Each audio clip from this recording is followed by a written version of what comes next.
Hey, this is Terry, the creator and host of this podcast. If you find the content here valuable, would you please do us a favor and go to Spotify, Apple, or any place else you get this podcast and subscribe to it and review us? It takes like a minute and it'll really help other people with depression find us and realize that they're not alone either. Hello and welcome to the Giving Voice to Depression podcast, brought to you by Recovery.com, the best place to find mental health and addiction treatment for anyone, anywhere. Each week, we profile a guest who shares openly about their mental health journey. They share because they understand that when people don't talk about their depression or other mental health conditions, those of us who do struggle with them can feel like we're the only ones, that there's something wrong with us and that no one understands. We understand. I'm Terry McGuire, the creator and co-host of this podcast. You have my promise that we'll keep it real here. Depression is real, and we're not going to sugarcoat our discussions about it. Hope is also real, and you'll get a dose of that here too. I'm Carly McCullough, a licensed social worker and educator, and Terry's daughter. We've both experienced depression and also support loved ones struggling with it. We're here to normalize talking about depression and mental health in our communities, as well as our families. And to share real-world tested strategies that have worked for other people who have walked similar paths. Thanks for joining us. We record a couple new interviews each month and also replay some of our best ones from the archive so that newer listeners don't miss out on those. This episode is from when Dr. Anita Sanz was co-hosting. Hi, Terry. Hello, Anita. So the idea for this episode came from a conversation that you and I had about all the year-end pressures and expectations, what I call bear traps or landmines. And you mentioned that from late October through January, one of the main topics that you address as a clinical psychologist is preparing clients for the upcoming holidays, and then in the new year discussing their aftermath. Mm-hmm. Since we don't all have access to good advice or a good therapist, we're going to lean on you for this episode and have you share some of the things that you share with your clients. And we wanted to post this episode early in December before Christmas, Hanukkah, Kwanzaa, and New Year's Eve, so that you do have this information to use if you need it or if you want to as you head into the holiday season. And before we dive in, we want to acknowledge that not everybody who has depression is dreading or has apprehensions about the upcoming holidays. And likewise, not everybody who is feeling that way has depression. But there is definitely some overlap, as I can personally attest. So let's start right there, Anita. Why are the holidays so hard for so many people, especially people with depression? I think the number one, I'm going to give several reasons, but the number one reason, especially if you're dealing with depression, is that there is obviously an increase in the expectations that you have of yourself and the energy demands surrounding the holidays. So, the increase in expectations and energy demands is true for everybody, I think. But if you are already operating at sort of a deficit level or just keeping your head above water with fatigue and with depression as you enter that season, it is even more challenging. And I'm imagining that you have experienced that yourself. Absolutely. Yes. And, chronic fatigue relapses in the holidays for me do not bode well either. So that's one reason why it can be really tough. The second, and I know we're going to talk a lot more about this, is that the holidays are sort of synonymous in many cultures with family. Family traditions, family involvement, and family get-togethers. So if there's a loss of family, if there's estrangement, dysfunction, stressful interactions, that's another reason why just thinking about the holidays means having to think about those situations too. And there's very often fallout when you choose not to engage. Yes. Even if it's self-protective. Definitely when it needs to be self-protective. But yeah, that's definitely one of those things I talk with my clients a lot about is, how are you going to set limits and be assertive and get out of this idea that you're going to be able to make everybody happy or okay with your decisions. So it's tricky. It kind of feels sometimes like a minefield, dealing with family stuff.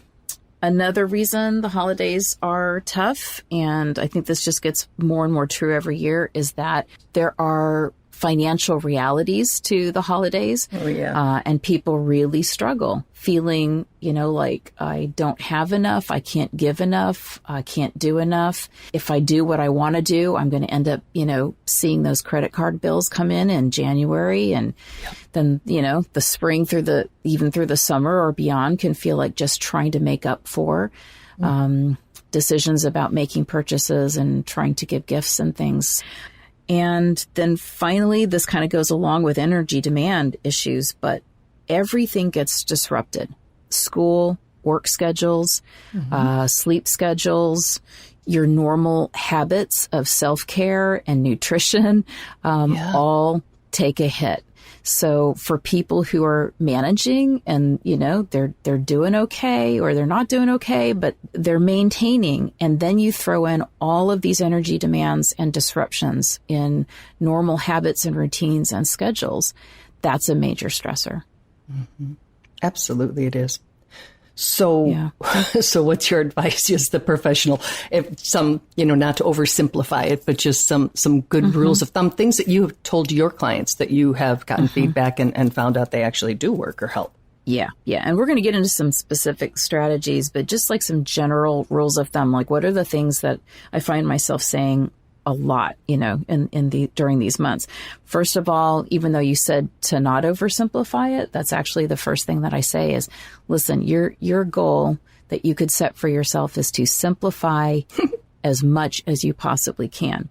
Pare down your expectations of yourself and of other people so that they, as close as possible, match reality. Yes. So that is the first thing that will set you in the best place possible to get through the holidays. Doing better is don't try to meet unrealistic expectations. And then the second thing is, remember, you are the co-creator of your holiday experience. You have the right and the responsibility for doing what is meaningful to you and healthy for you, and saying no to anything that you really don't want to do or is unhealthy for you. And, I come from a family that was in the military, and, we used to call certain things command performances. They were like things you could not get out of and you had to show up for with bells on. Yes. And so if you have some of those command performances that you can't say no to it, you're going to have to find a way through it. Remember, as a co-creator of it, we're going to try to find healthy compromises. We're going to try to maintain your needs and meet those as best as possible, even with a command performance situation. And we're going to try to reduce as many of those energy demands on you as possible so that it matches the energy that you do have heading into the holidays. And so far, we're sort of focusing on family commitments and social engagements. And there are a lot of people like myself who are often alone for the holidays, which brings on its own difficulties and emotions and can really exacerbate depression. So talk about that a bit, please. This is probably one of the most difficult things for people to do, is especially if holidays have always been about family, or they're feeling that pressure to be a part of a family and they don't have that. What we have to kind of do is help you find the meaning in the holiday for yourself. What do you want to celebrate? If anything, what kinds of traditions from your past do you want to maintain or do you want to alter? I will usually ask people to say, to themselves, okay, fill in the blank. It isn't the holidays without. And then, they might say, baking this cookie recipe of my grandmother's, or, going to, midnight mass, or, decorating or putting up as many lights as I can throw in my front yard. There might be a ton of traditions that you want to maintain. And again, if you have the energy for it, that's great. But I ask people to really stop and think about, what are you celebrating? Whatever it is to you, that can give you a little bit of a kind of a blueprint for what do you want to have be a part of your holidays if you're going to be celebrating alone. You can start sitting down and writing out cards, and they don't have to be holiday cards. They can just be, I was wanting to let you know how important you are in my life, and I'm thankful for you cards. You can do that while alone and feel very connected.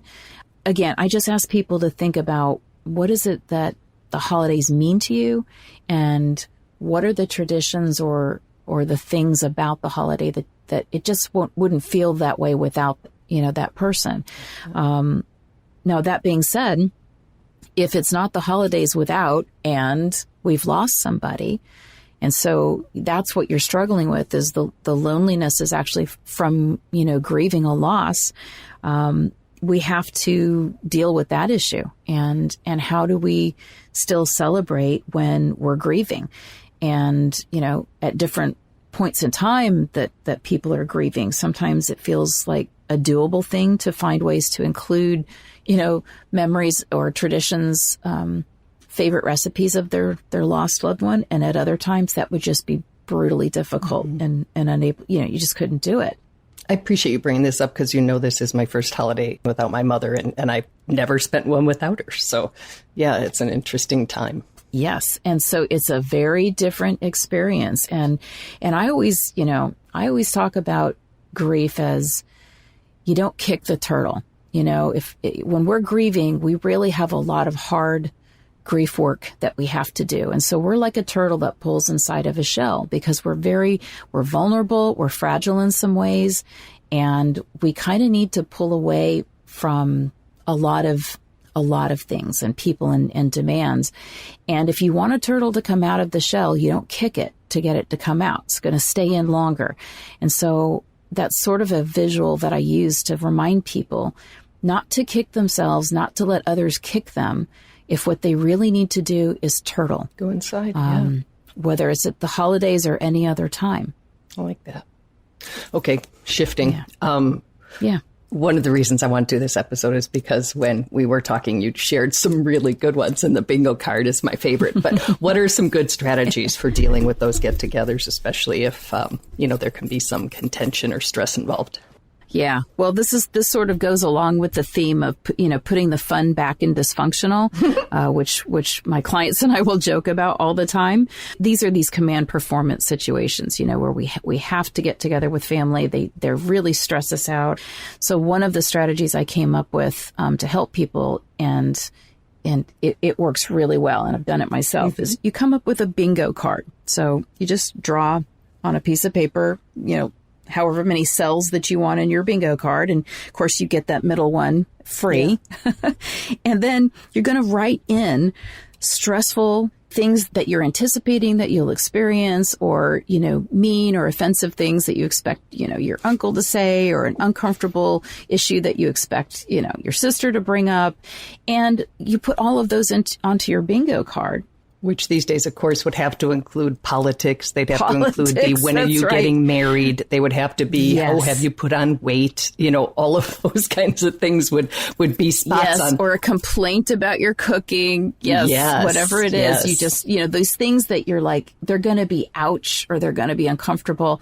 And what we want to try to do is have you anticipate it, predict it, and in some sense, almost hope that it's going to happen, because you're going to promise yourself, if you get a bingo, you come up with a treat for yourself, something that you normally wouldn't get or do or allow for yourself.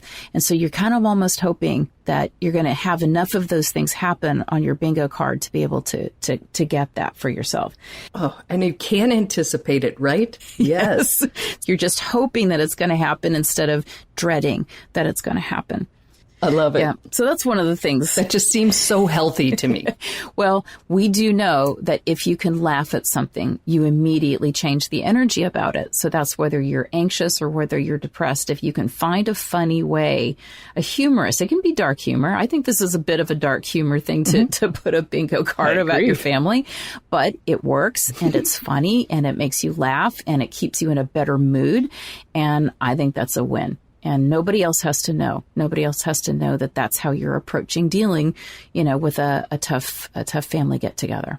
So, Get your stamper, stamp it. Exactly. I do really like that. There are things that you know they're going to say and they drive you wild. Yeah. But if you got to say, bam, I'm one closer to giving myself whatever your treat is, whatever your prize that you've assigned, I like it. I like it an awful lot. Yeah. And some other things that I almost always end up saying to help people deal with family is, set some firm limits on things that will make it easier for you. So that could be topics that you're going to discuss, the amount of time you're going to spend with people. If you're traveling, it might be where you're going to stay. And if you can, I always tell people, if you're traveling and you have to be with family for an extended period of time, see if you can't maneuver things so that when you get back, you give yourself your own vacation day to, sort of recover from that and do some things that maybe you want to do for the holiday and you haven't been able to because, you were on somebody else's agenda. Mm-hmm. But a buffer day. Do not come back from travel and being with family and expect to just jump right back into, the flow. You want to give yourself a buffer there. And I think that's true whether you are really, really looking forward to it or if you're not. Either way, I think it can be nice to come back and just have a, whether that's just unpacking and washing all your clothes or it seems very self-respectful. Yeah. To recover and get some energy back. And, because again, all of this takes energy, the planning, organizing, preparing, traveling, socializing. It's all requiring that we be able to meet a demand. So acknowledging that and remembering to take care of yourself is really, really important. Yep, I agree. Those are some really good tips. And I like the idea, it's hard enough, I think, living with depression when we don't have control over, when it's going to rear its ugly head. And so holidays, I feel a real loss of control. But the idea of turning some of it around and of caring for ourselves at the back end of it, I think that's all really good advice. And I have not gotten it from my own therapist. So again, I'm extremely grateful to you for sharing what you have found works for your own clients. We'll all get through it. We'll all get through it, right? We will. And we might even enjoy some of it.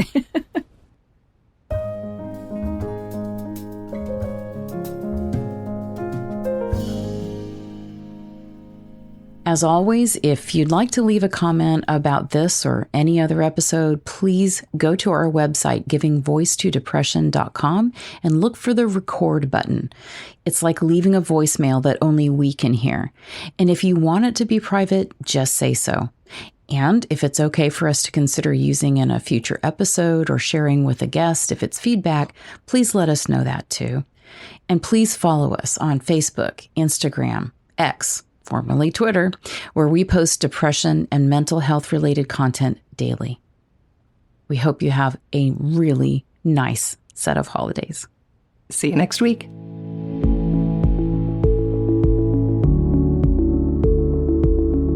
We really hope that this discussion helps give some language or context to your own depression or ideas for how to support someone else in your life living with it.